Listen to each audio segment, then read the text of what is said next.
Espaço-tempo.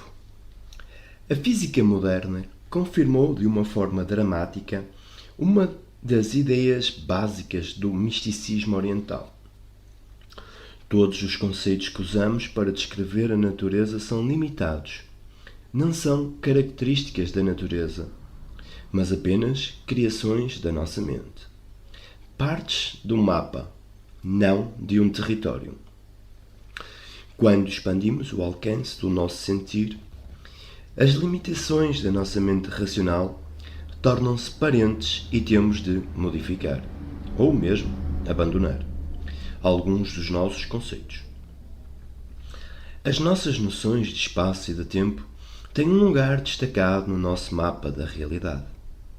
Servem para ordenar e localizar coisas e acontecimentos no nosso meio ambiente e são, por isso, de importância primordial, não só na nossa vida cotidiana, mas também nas nossas tentativas de compreender a natureza através da ciência e da filosofia. Não existe qualquer lei da física que não requeira, para a sua formulação, os conceitos de espaço e tempo. A profunda modificação que a teoria da relatividade introduziu nestes conceitos básicos originou, assim, uma das maiores revoluções na história da ciência. A física clássica baseia-se na noção de um espaço tridimensional, absoluto, independente dos objetos materiais que contém, obedecendo às leis da geometria euclidiana, e uma noção de tempo como uma dimensão independente, novamente absoluta, que flui a um ritmo constante, isolada do mundo material. No Ocidente, estas noções de espaço e tempo encontravam-se tão profundamente enraizadas nos filósofos e cientistas que eram aceitos como verdadeiras e inquestionáveis propriedades da natureza. Acreditar que a geometria é inerente à natureza e não parte de uma estrutura que usamos para a descrever, vem do pensamento grego. A geometria demonstrativa era um dos principais elementos da matemática grega e teve uma profunda influência na sua filosofia. Ao tomar como inquestionáveis alguns axiomas e, a partir daí, derivar teoremas por raciocínio dedutivo, tornou-se uma característica do pensamento filosófico grego. A geometria encontrava-se, pois, no centro de todas as atividades intelectuais e formava a base do treino filosófico. O portão da Academia de Platão, em Atenas, diz ter-se suportado a inscrição: não está autorizado a entrar, a não ser que saiba geometria. Os gregos acreditavam que os seus teoremas matemáticos expressavam verdades eternas e absolutas acerca do mundo real e que as formas geométricas eram manifestações de uma beleza absoluta. A geometria era considerada como sendo uma combinação perfeita de lógica e beleza, e por isso acreditavam que a sua origem era divina. Daí a divisa de Platão: Deus é um geómetra. Como a geometria era vista como uma revelação de Deus, era óbvio para os gregos que o céu devia exibir formas geométricas perfeitas. Isto significava que os corpos celestes se deviam mover em círculos. Para apresentar uma imagem ainda mais divinamente geométrica, pensava-se que esses corpos se encontrariam fixos a uma série de esferas cristalinas concêntricas que se moviam como um tudo, com a Terra no seu centro. Nos séculos vindouros, a geometria grega continuou a exercer uma forte influência na ciência e filosofia ocidentais. O Elementos de Euclides era o principal manual nas escolas europeias até ao início deste século, e a geometria euclidiana foi considerada como sendo a verdadeira natureza do espaço por mais de 2000 anos.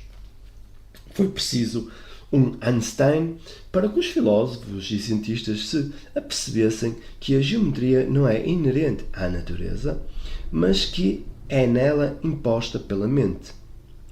Nas palavras de Henry Martineau, a conclusão central da teoria da relatividade é que a geometria é uma construção do intelecto. Somente quando esta noção for aceita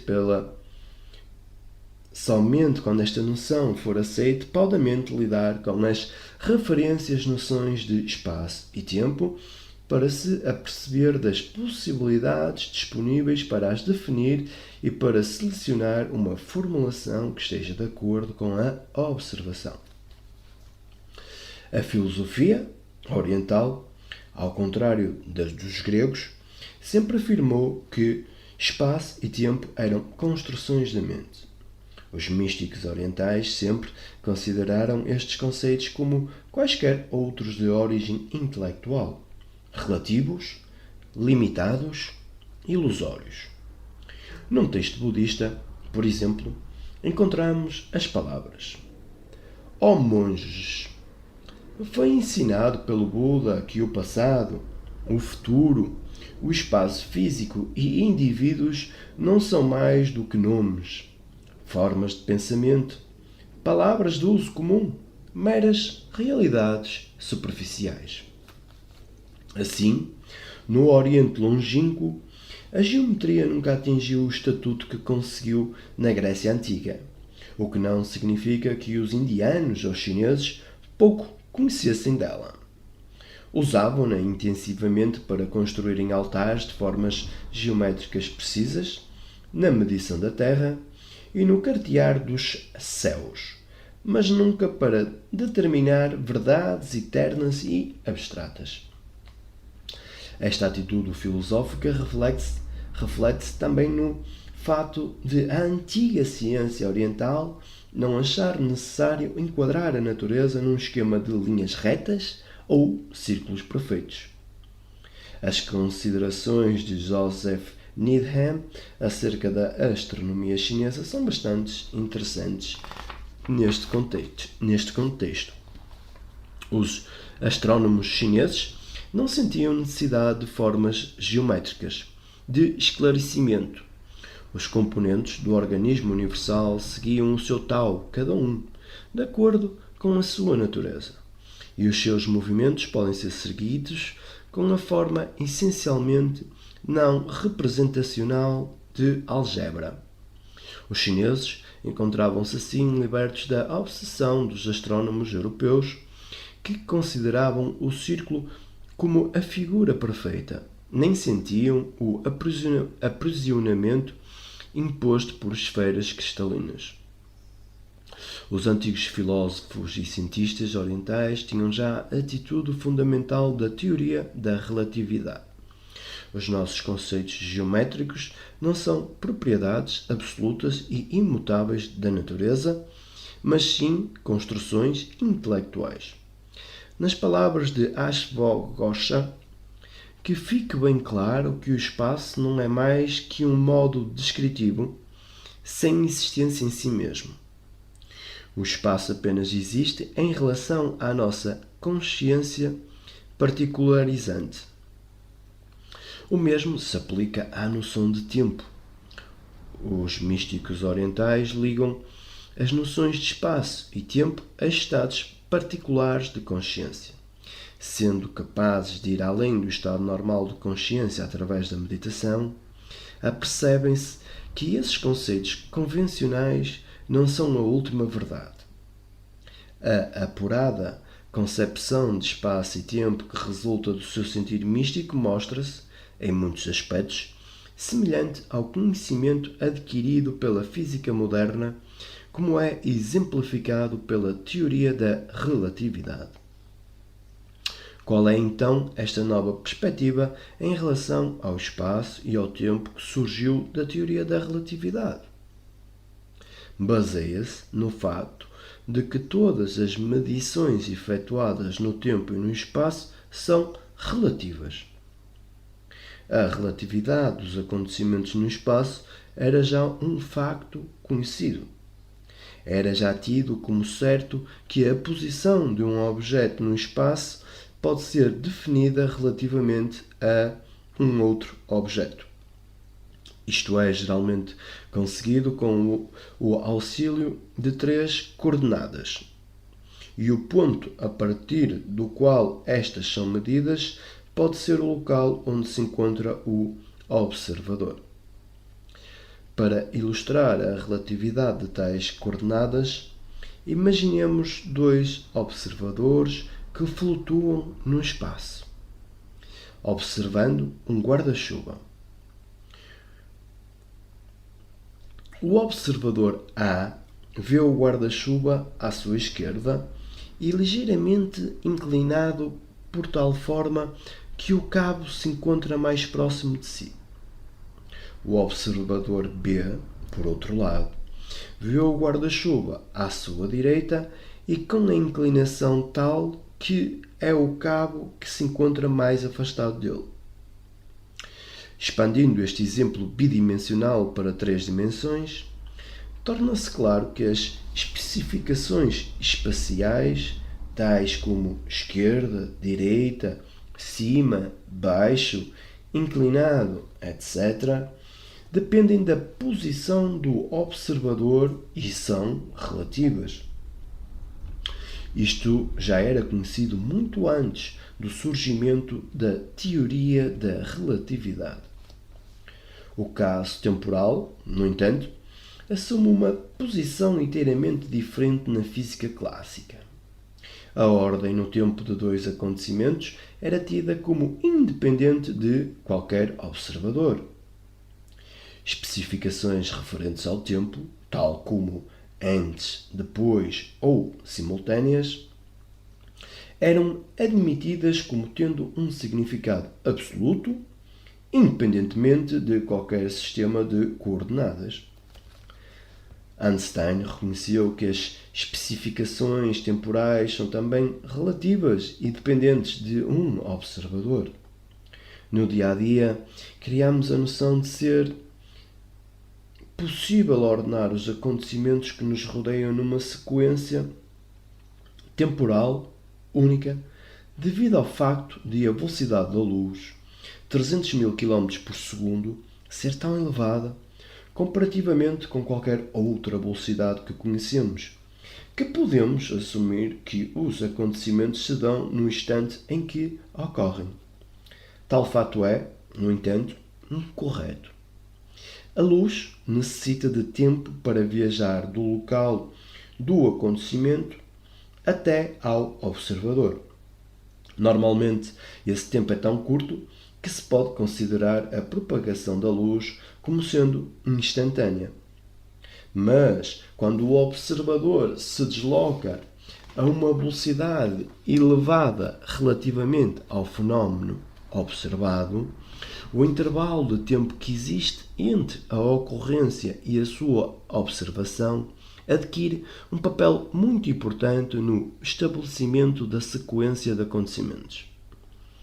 Einstein percebeu-se que, em tal caso, observadores que se desloquem a diferentes velocidades ordenarão os acontecimentos no tempo de forma diferente. Dois acontecimentos que parecem ocorrer simultaneamente para um determinado observador podem ocorrer em sequências temporais diferentes para o outro. A velocidades normais, bastante inferiores à da luz, as diferenças existentes são tão pequenas que não são detectáveis. Mas quando a velocidade aumenta, os seus efeitos passam a ser mensuráveis. Na física de altas energias, onde os acontecimentos são interações entre partículas movendo-se a velocidades próximas da velocidade da luz, a relatividade do tempo é facilmente estabelecida e confirmada por inúmeras experiências. A relatividade do tempo também nos força a abandonar o conceito newtoniano de espaço absoluto. Tal espaço era visto como tendo uma configuração de matéria bastante definida em cada instante. Mas como agora tal simultaneidade é um conceito relativo, depende do tipo do movimento do observador, já não é possível definir um tal instante para todo o universo. Um acontecimento longínquo que ocorra num determinado instante para um observador pode acontecer mais cedo ou mais tarde para outro. Não é então possível falar do universo num dado instante de uma forma absoluta. Não existe espaço absoluto, independentemente do observador. A teoria da relatividade veio mostrar-nos que todas as medições efetuadas que envolvam espaço e tempo perdem o seu significado absoluto, forçando-nos a abandonar os conceitos clássicos de espaço e tempo absolutos. A importância fundamental de tal desenvolvimento é claramente expressa nas palavras de Mendel Sachs. A verdadeira revolução que surgiu com a teoria de Einstein foi abandonar a ideia que o sistema de coordenadas a 4 dimensões do espaço-tempo tem um significado objetivo como entidade física isolada. No lugar de tal conceito, a teoria da relatividade veio colocar a noção de as coordenadas do espaço e tempo serem apenas elementos de uma linguagem que é usada por um observador para descrever o mundo que o rodeia. Esta afirmação de um físico contemporâneo revela a íntima afinidade existente entre as noções de espaço e tempo na física moderna e as noções dos místicos orientais, que declaram, como já foi referido, que espaço e tempo não são mais do que nomes, formas de pensamento, palavras de uso comum. Tendo estas noções de espaço e tempo sido reduzidas ao papel subjetivo de elementos de linguagem empregues por um utilizador para descrever fenómenos naturais, concluiu-se que cada observador descreverá tais fenómenos de diferentes maneiras. Para conseguirem retirar algumas leis universais das suas descrições, os observadores devem formular essas leis de tal forma que a sua interpretação seja a mesma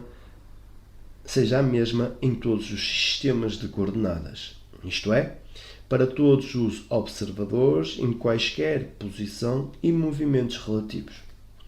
Este requisito é conhecido como o princípio da relatividade e foi, de fato, o ponto de partida para a teoria da relatividade.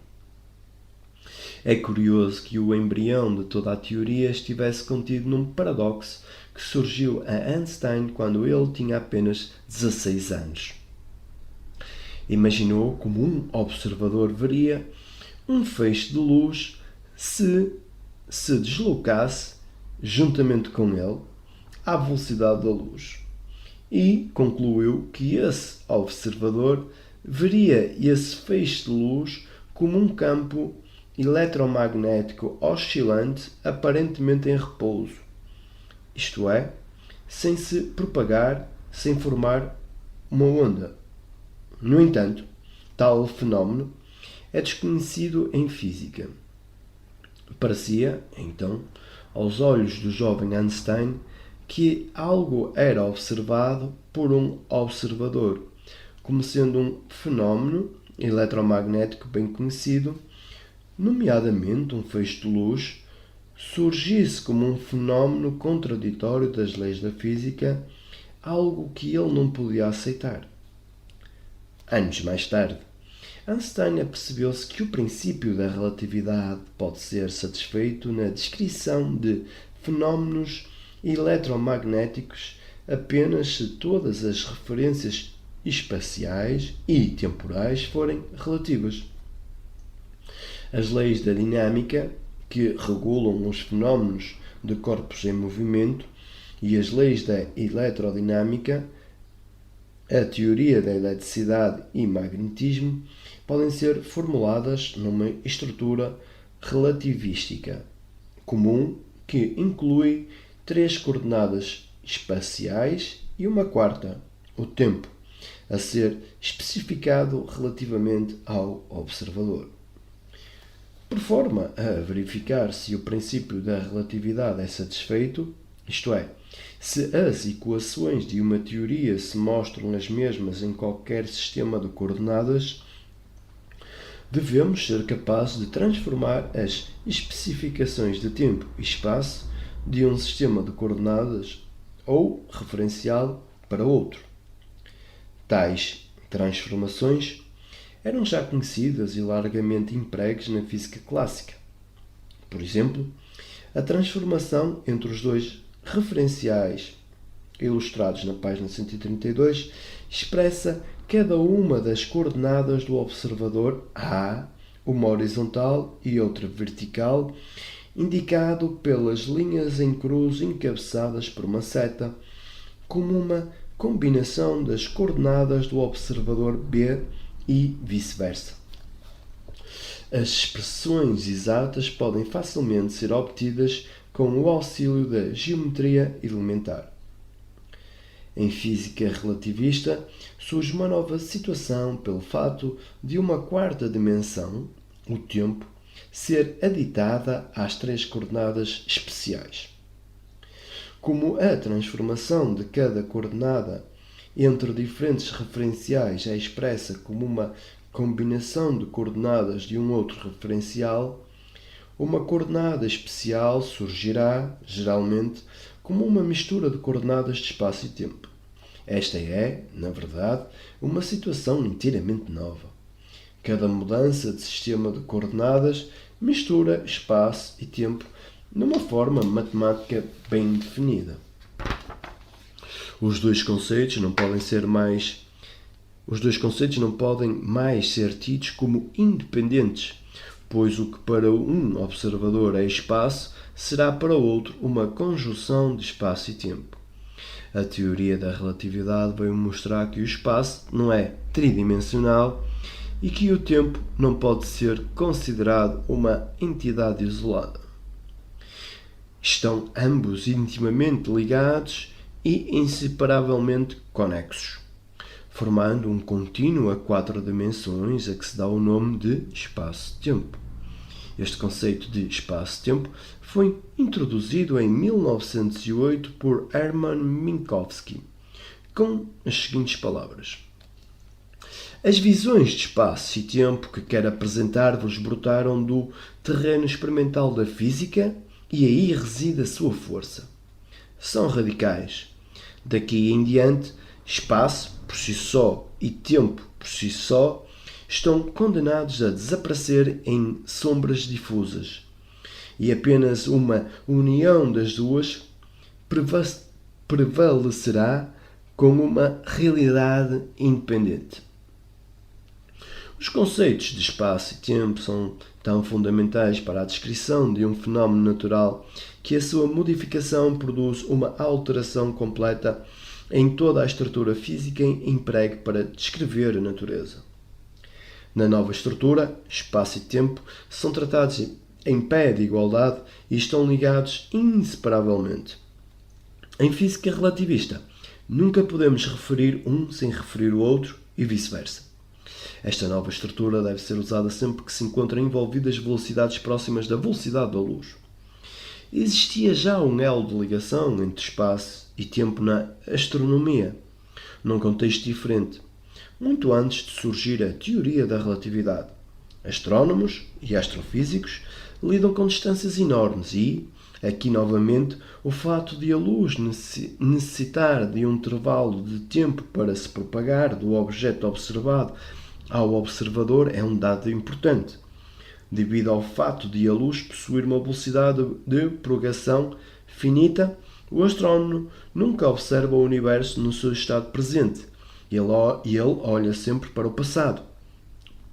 A luz leva cerca de 8 minutos para percorrer a distância que nos separa do Sol, e por tal motivo vemos o Sol sempre como ele existia há 8 minutos atrás. Da mesma forma, vemos a estrela mais próxima tal como ela existia há 4 anos atrás. E com o auxílio de poderosos telescópios podemos observar galáxias tal como existiam há milhões de anos. A velocidade finita da luz não é, de forma alguma, uma desvantagem para os astrónomos. É, na realidade, uma grande vantagem, pois que lhes permite observar as estrelas e galáxias em todos os seus estágios de evolução por mera observação do espaço. Todos os fenómenos que aconteceram durante os últimos milhões de anos podem, atualmente, ser observados num qualquer local do céu.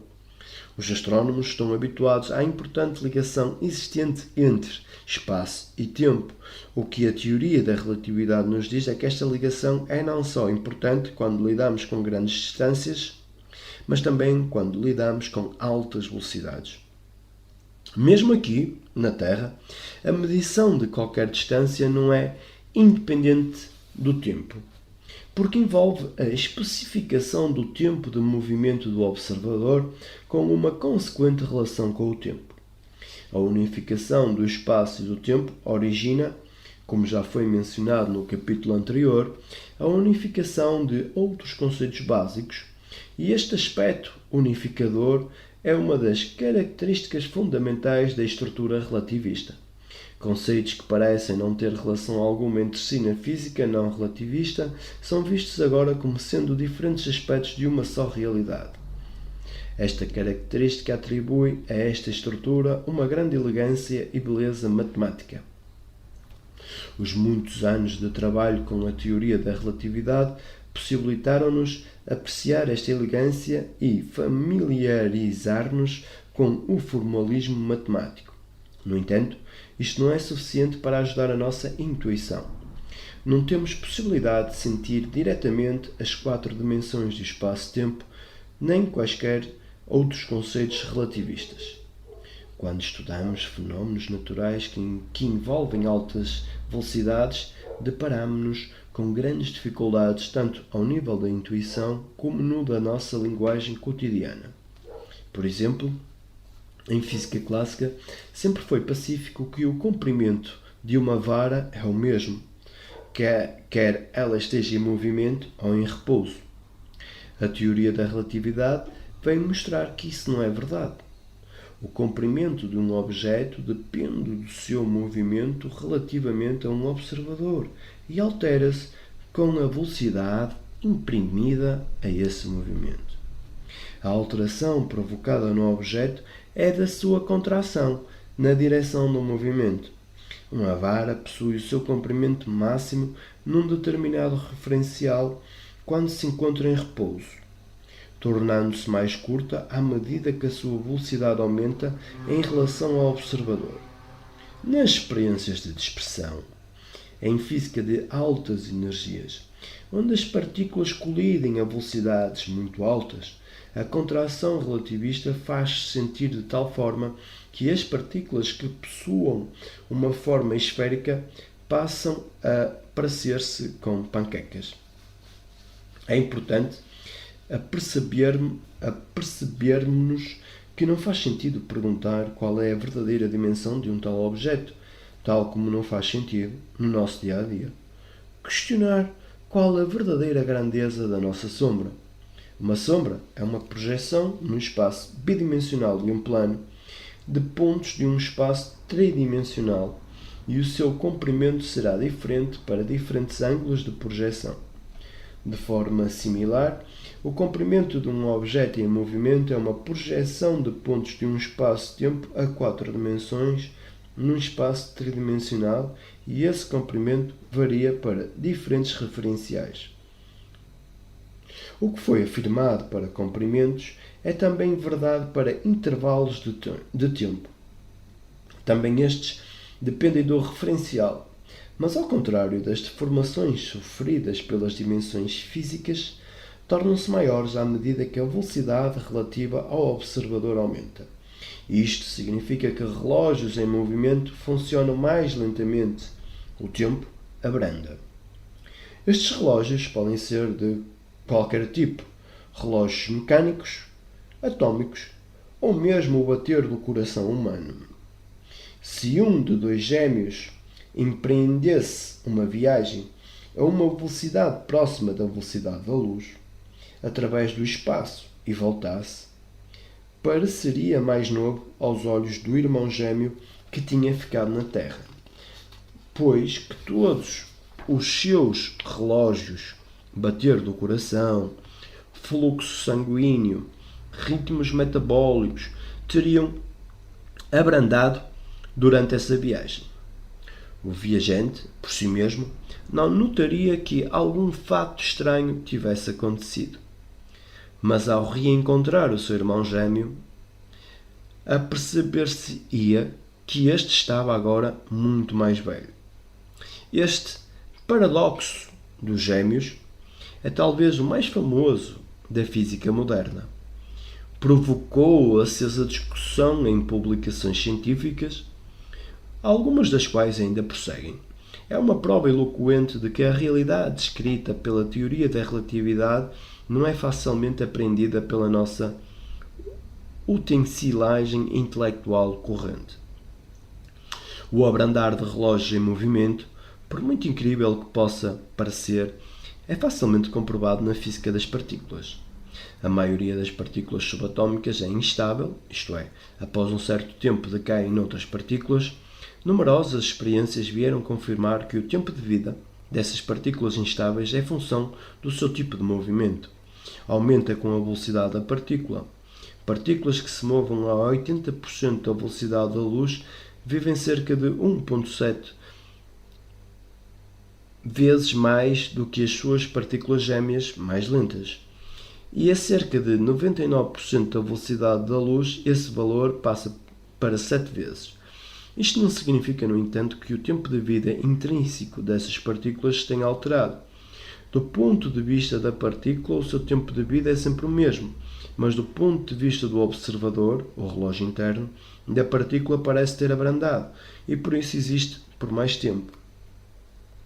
Todos estes efeitos relativísticos parecem ser estranhos apenas porque não podemos tomar conhecimento do espaço-tempo a 4 dimensões com os nossos sentidos, pois que apenas podemos sentir as suas imagens tridimensionais. Estas imagens assumem diferentes aspectos em diferentes referenciais. Objetos em movimento parecem deformados em relação a objetos em repouso e os relógios parecem contar o tempo a vários ritmos. Estes efeitos parecem paradoxais se não nos apercebermos que são apenas projeções de fenómenos a 4 dimensões, tal como as sombras são projeções de objetos tridimensionais. Se pudéssemos visualizar a realidade a 4 dimensões do espaço-tempo, esses paradoxos desapareceriam. Os místicos orientais, como já foi referido, parecem capazes de atingir estados pouco usuais de consciência nos quais transcendem o mundo cotidiano para sentir uma realidade mais elevada, multidimensional. Aurobindo refere-se a uma alteração subtil que permite a visão de uma espécie de quarta dimensão. As dimensões destes estados de consciência podem não ser as mesmas com que lidamos na física relativista, mas é espantoso que tenham levado os místicos a concepções de espaço e de tempo que são muito semelhantes às reveladas pela teoria da relatividade. Parece perpassar por todo o misticismo oriental uma grande intuição do caráter espaço-tempo da realidade. O facto de espaço e tempo estarem inseparavelmente ligados, a aquisição intelectual tão característica da física relativista, é afirmado vezes sem conta. Esta noção intuitiva de espaço e tempo encontra talvez a sua forma mais clara e elaborada no budismo, e em particular na escola Avatansaka, no budismo Mahayana. Avatansaka Sutra, no qual se baseia esta escola, apresenta uma descrição viva de como o mundo é percebido num estado de consciência mais elevado.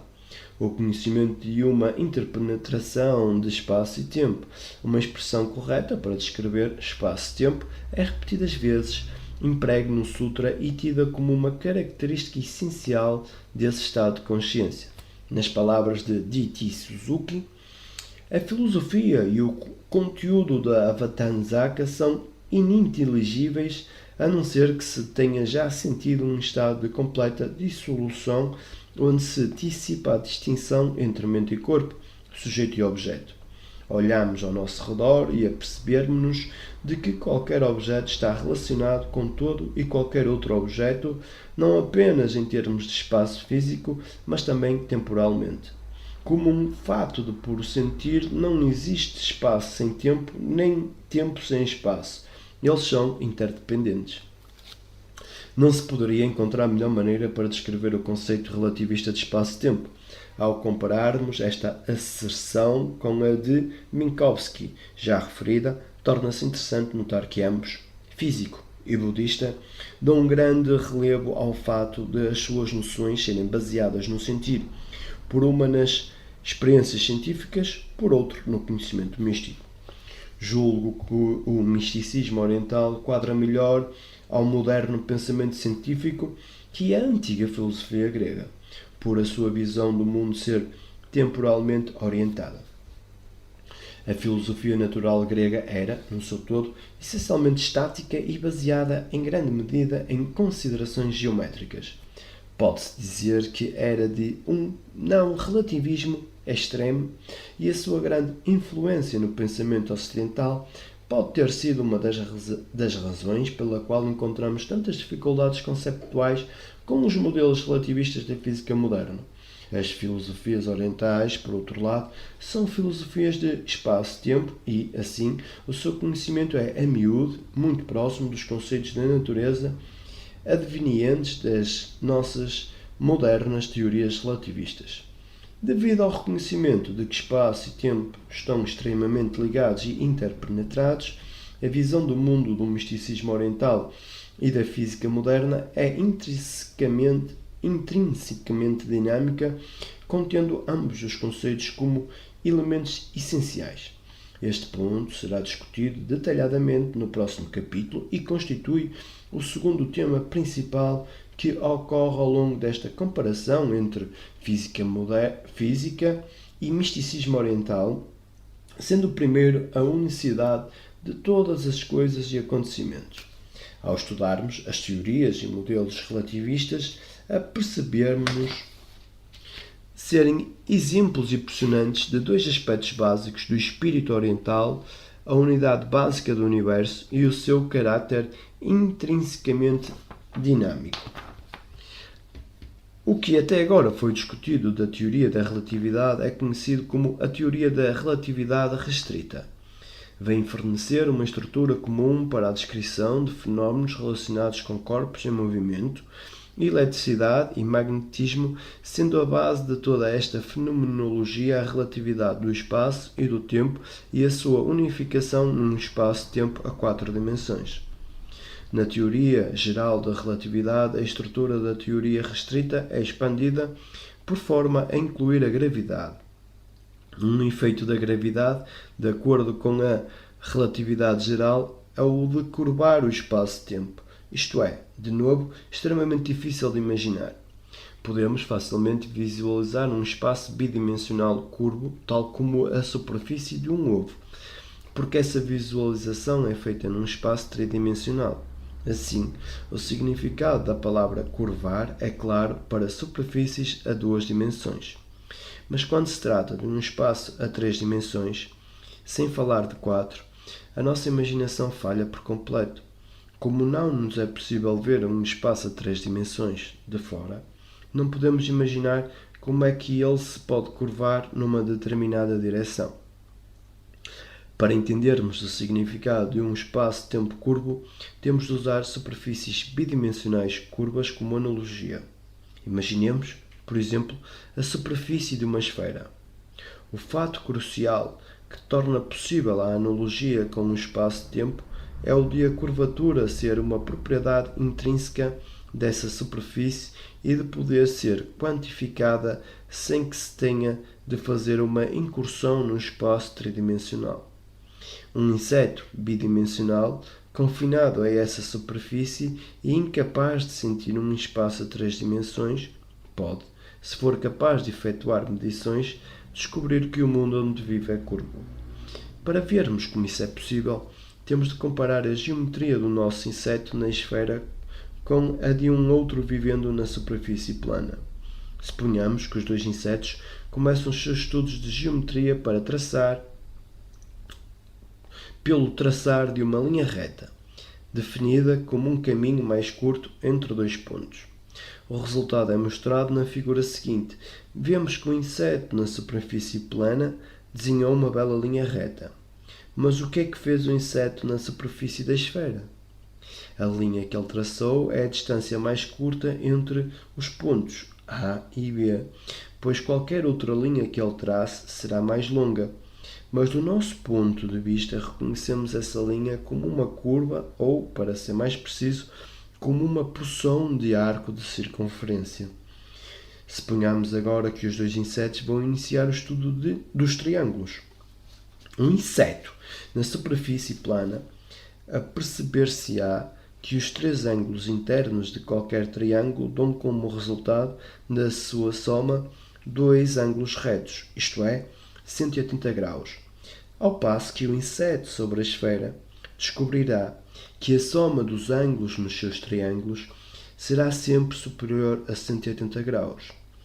Para triângulos pequenos, o excesso relativamente a 180 graus será pequeno, mas aumenta à medida que o triângulo se torna maior, até que, num caso extremo, o nosso inseto na esfera conseguirá traçar triângulos com três ângulos retos. Finalmente, façamos com que os insetos tracem circunferências e meçam o seu perímetro.